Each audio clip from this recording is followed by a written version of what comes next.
Jesus calms the storm based on Mark 4:35-41. One evening, after a long day of teaching by the Sea of Galilee, Jesus turned to his disciples and said, "Let us go over to the other side." They left the crowd behind and set out in a small boat. Jesus, tired from the day, went to the back of the boat, laid down on a cushion, and fell asleep.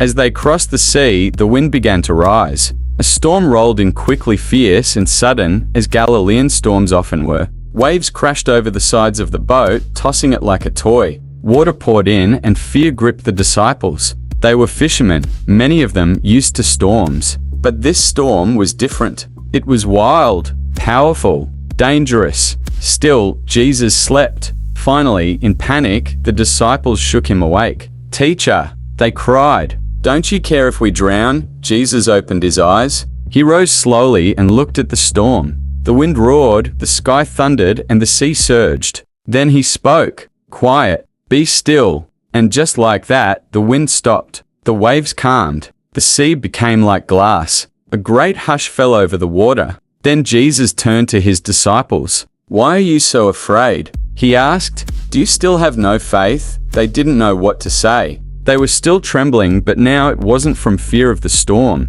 It was awe. "Who is this?" they whispered to one another. Even the wind and the waves obey him. In that moment, the disciples began to understand. Jesus was not just a great teacher or prophet. He had authority over creation itself. And even in the fiercest storms, he was present.